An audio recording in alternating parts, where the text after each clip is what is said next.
ನೀವು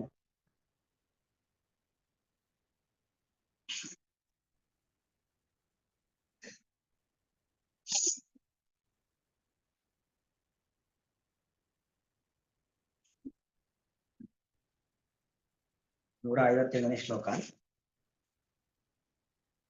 ವೇದಾಹಮಂಗ ಪರಮಸ್ಯ ಯೋಗಮಾಯಾಂ ಯೂಯಂ ಭವಶ್ಚ ಭಗವಾನ್ ಅಥ ದೈತ್ಯವರ್ಯಃ ಪತ್ನೀಮನೋ ಸ ಚ ಮನಸ್ತತಪತ್ಯಭೂತಾಃ ಪ್ರಾಚೀನ ಬರ್ಹಿಋತೋ ಋಭುರಂಗ ಉತ ಧ್ರುವಶ್ಚ. ವೇದ ಅಹಂ ಅಂಗ ಪರಮಸ್ಯ ಹಿ ಯೋಗಮಾಯಾಂ ಯೂಯಂ ಭವಃ ಚ ಭಗವಾನ್ ಅಥ ದೈತ್ಯವರ್ಯಃ ಪತ್ನಿ ಮನೋಃ ಸಹ ಚ ಮನೋಃ ತದ್ ಅಪತ್ಯಭೂತಾಃ ತದಪತ್ಯಭೂತಾಃ ಮನೋಃ ತದಪತ್ಯಭೂತಾಃ ಪ್ರಾಚೀನವರ್ಹಿಃ ಋಭುಃ ಅಂಗ ಉತ ಧ್ರುವಶ್ಚ. ಅಂದ್ರೆ ಭಗವಂತನ ಒಂದು ತತ್ವಜ್ಞಾನವನ್ನ ಯಾರ್ಯಾರು ಪಡೆದಿದ್ದಾರೆ, ಯಾಕಂದ್ರೆ ಎಲ್ಲರೂ ಪೂರ್ತಿ ಪಡೆಯಲಿಕ್ಕೆ ಸಾಧ್ಯವೇ ಇಲ್ಲ. ಆದ್ರೆ ಅವರವರ ಯೋಗ್ಯತೆಗನುಗುಣವಾಗಿ ಎಲ್ಲರೂ ಕೂಡ ದೇವರ ತತ್ವಜ್ಞಾನವನ್ನ ಪಡಿಬಹುದು. ಹಾಗಾಗಿ ಯಾರ್ಯಾರು ಆ ಭಗವತ್ ತತ್ವಜ್ಞಾನವನ್ನ ಪಡೆದಿದ್ದಾರೆ ಅನ್ನೋದನ್ನ ನಾರದರಿಗೆ ಬ್ರಹ್ಮದೇವರು ಹೇಳ್ತಕ್ಕಂಥ ಮಾತು. ಅಂಗ ಎಂಬುದಾಗಿ ಸಂಬೋಧನೆ, ವೇದಾಹಂ ಅಂಗ, ಅಂಗ ಎಂಬುದಾಗಿ ಆತ್ಮೀಯತೆಯಿಂದ ಅವರನ್ನು ಸಂಬೋಧಿಸ್ತಾ ಇದ್ದಾರೆ. ಯಾಕಂದ್ರೆ ಬ್ರಹ್ಮದೇವರ ಮಾನಸ ಪುತ್ರರು ನಾರದರು. ಅಂತಹ ನಾರದರನ್ನು ಸಂಬೋಧನೆ ಮಾಡಿ ಹೇಳ್ತಾ ಇದ್ದಾರೆ. ಅಂಗ ಎಂಬುದಾಗಿ ಸಂಬೋಧನೆ.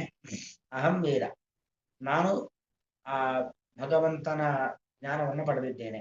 ಪರಮಸ್ಯ ಯೋಗಮಾಯಾಂ, ಪರಮ ಸರ್ವೋತ್ತಮನಾಗಿರ್ತಕ್ಕಂಥ ಭಗವಂತ, ಅವನ ಯೋಗ ಸಾಮರ್ಥ್ಯ, ಅವನ ಮಾಯ ಪ್ರತಿಬಂಧಕ ಶಕ್ತಿ, ಅದೆಲ್ಲವನ್ನು ನಾನು ತಿಳಿದಿದ್ದೇನೆ. ಅಷ್ಟು ಮಾತ್ರ ಅಲ್ಲ, ಯೂಯಂ, ನೀವು ಕೂಡ ತಿಳಿದಿದ್ದೀರಾ. ಭವಶ್ಚ, ರುದ್ರದೇವರು ಕೂಡ.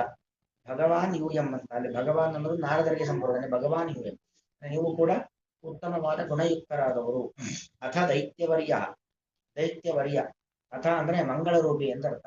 ಯಾಕಂದ್ರೆ ದೈತ್ಯ ಅಂತ ಕೂಡಲೇ ಕೆಟ್ಟವನು ಒಂದು ಭಾವ. ಅದಕ್ಕೆ ದೈತ್ಯ ಸಮುದಾಯದಲ್ಲಿ ಹುಟ್ಟಿದ್ರು ಕೂಡ ಆ ಮಂಗಳಮಯವಾದ ಗುಣಗಳನ್ನು ಹೊಂದಿರತಕ್ಕಂಥ ಪ್ರಹ್ಲಾದ, ದೈತ್ಯವರ್ಯ ಪ್ರಹ್ಲಾದ. ಅಥ ಅನ್ನೋದು ಮಂಗಳ ಸೂಚಕವಾದ ಒಂದು ಅವ್ಯಯ. ಮನೋಹ ಪತ್ನಿ, ಮನುವಿನ ಪತ್ನಿ ಸ್ವಯಂಭುವ ಮನು, ಸ್ವಯಂಭುವ ಮನುವಿನ ಪತ್ನಿಯಾಗಿರ್ತಕ್ಕಂತಹ ಶತರೂಪಾದೇವಿ, ಅವಳು ಕೂಡ ಭಗವಂತನ ತತ್ವವನ್ನು ತಿಳಿದಿದ್ದಾಳೆ. ಇನ್ನು ಸಚ ಮನು, ಸಚ ಮನು, ಆ ಮನು ಸ್ವಯಂಭುವ ಮನು ಸಚ ಮನು ತದಪತ್ಯ ಭೂತಾ, ಅವರ ಮಕ್ಕಳು ಮೊಮ್ಮಕ್ಕಳು ಪ್ರಾಚೀನ ಬರೀಸಿ ಮೊದಲಾಗಿರ್ತಕ್ಕಂಥವರು ತದಪತ್ಯ ಭೂತಾ,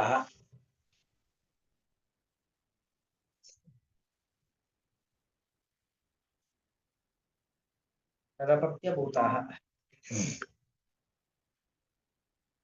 ಪ್ರಾಚೀನ ಬರಿಹಿ, ಅದೇ ರೀತಿಯಲ್ಲಿ ಪ್ರಾಚೀನ ಬರೀಸ್ ಮತ್ತು ಋಭು, ಋಭು ಎಂಬುದಾಗಿ ಒಬ್ಬ ರಾಜ, ಋಭು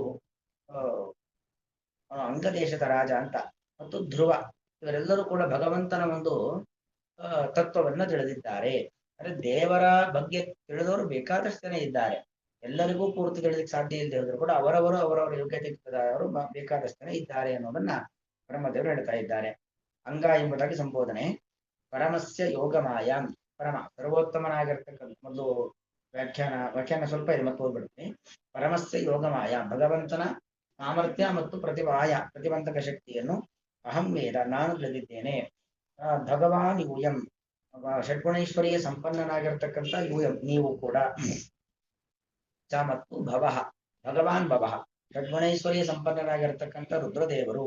ಮತ್ತು ಅಥ ಮಂಗಳಮಯನಾಗಿರ್ತಕ್ಕಂಥ ದೈತ್ಯವರ್ಯ, ದೈತ್ಯಶ್ರೇಷ್ಠನಾಗಿರ್ತಕ್ಕಂಥ ಪ್ರಹ್ಲಾದ. ಮನೋಹ ಪತ್ನಿ, ಮನುವಿನ ಪತ್ನಿ, ಸ್ವಯಂಭುವ ಮನುವಿನ ಪತ್ನಿಯಾಗಿರ್ತಕ್ಕಂಥ ಶತರೂಪಾದೇವಿ. ಸಚ ಮನೋಹ, ಆ ಸ್ವಯಂಭುವ ಮನೋಹು. ತದಪತ್ಯಭೂತ, ಅವನ ಮಕ್ಕಳು ಮೊಮ್ಮಕ್ಕಳು ಮೊದಲಾಗಿರ್ತಕ್ಕಂಥವರು. ಪ್ರಾಚೀನ ಬರಿಹಿ ಋಭು, ಅಂಗದೇಶದ ರಾಜನಾಗಿರ್ತಕ್ಕಂತಹ ಋಭು. ಅಂಗಃ ಋಭು ಅಂತ ನೋಡ್ಬೇಕು, ಅಂಗಃ ಋಭು ಅಂತ.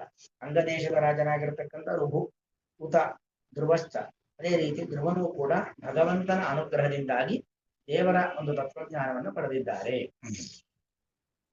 ಕಿರಣ ಸಂಸಾರಾ ಅಪಿ ಸಂತಿ ಇತ್ಯಾಹ. ಕಿರಣ ಸಂಸಾರ ಅಂದ್ರೆ ಭಗವಂತನ ತತ್ವಜ್ಞಾನವನ್ನ ಪಡೆದು ಈ ಸಂಸಾರವನ್ನು ದಾಟದವರು ಕೂಡ ಇದ್ದಾರೆ ಎಂಬುದಾಗಿ ಹೇಳ್ತಾ ಇದ್ದಾರೆ. ವೇದ ಇತಿ ಶ್ಲೋಕದಿಂದ ವೇದ ಅಂತ ತಿಳಿದಿದ್ದಾರೆ, ನಾನು ತಿಳಿದಿದ್ದೇನೆ, ಅವರಿಗೂ ಕೂಡ ತಿಳಿದಿದ್ದಾರೆ.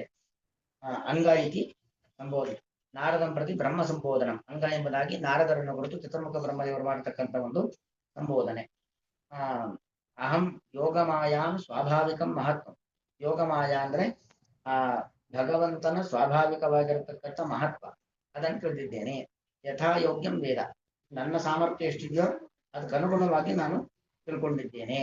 ತೇನ ತೀರ್ಣಶ್ಚ ಸಂಸಾರ, ಅದರಿಂದ ಏನಾಗಿದ್ದೇನೆ, ಈ ಸಂಸಾರವನ್ನ ದಾಟದವನು ಕೂಡ ಆಗಿದ್ದೇನೆ. ಏವಂ ಅನ್ಯತ್ರಾಪಿ ಯೋಚ್ಯಂ, ಅದೇ ರೀತಿ ಎಲ್ಲರೂ ಕೂಡ ಅವರೆಲ್ಲರೂ ಕೂಡ ವಿದುಹು, ಇವರೆಲ್ಲರೂ ಕೂಡ ವೇದ ವಿದತುಹು ವಿದುಹು. ಅಹಂ ವೇದ, ನಾನು ತಿಳಿದಿದ್ದೇನೆ. ವೇದ ಉತ್ತಮ ಪುರುಷದಲ್ಲೂ ಬರುತ್ತೆ, ಅವರೆಲ್ಲರೂ ಕೂಡ ಅವರು ಕೂಡ ವೇದ ತಿಳಿದಿದ್ದಾರೆ. ವೇದ ಅನ್ನೋದು ಪ್ರಥಮ ಪುರುಷದಲ್ಲೂ ಬರುತ್ತೆ, ಉತ್ತಮ ಪುರುಷದಲ್ಲೂ ಬರುತ್ತೆ. ವೇದ ವೇದ ವಿದತುಹು ವಿದುಹು, ವೇತ್ತ ವಿದತುಹು ವಿದ, ವೇದ ವಿದ್ವ ವಿದ್ಮ. ಹಾಗಾಗಿ ಪ್ರಥಮ ಪುರುಷದಲ್ಲೂ ಬರುತ್ತೆ, ಉತ್ತಮ ಪುರುಷದಲ್ಲೂ ಬರುತ್ತೆ. ಅದರಿಂದಾಗಿ ವೇದ ಅನ್ನೋದು ಅಹಂ ವೇದ, ಯೂಯಂ ವೇದ, ನೀವೆಲ್ಲರೂ ಕೂಡ ತಿಳಿದಿದ್ದೀರಾ. ಭವಃ ವೇದ, ಎಲ್ಲ ಕಡೆಗೆ ಇಟ್ಕೊಳ್ಬಹುದು. ಶ್ಲೋಕದಿಂದ ಓದ್ತೀನಿ. ವೇದಾಹಮಂಗ ಪರಮಸ್ಯ ಯೋಗಮಾಯಾಂ ಯೂಯಂ ಭವಶ್ಚ ಭಗವಾನಥ ದೈತ್ಯವರ್ಯಃ ಪತ್ನಿ ಮನೋ ಸಚಮನಸ್ತತ ಪತ್ಯಭೂತಾಃ ಪ್ರಾಚೀನ ಬರೀರುಗುರಂಗ ಉತ ಧ್ರುವಶ್ಚ. ಶ್ರೀಕೃಷ್ಣಾರ್ಪಣಂ.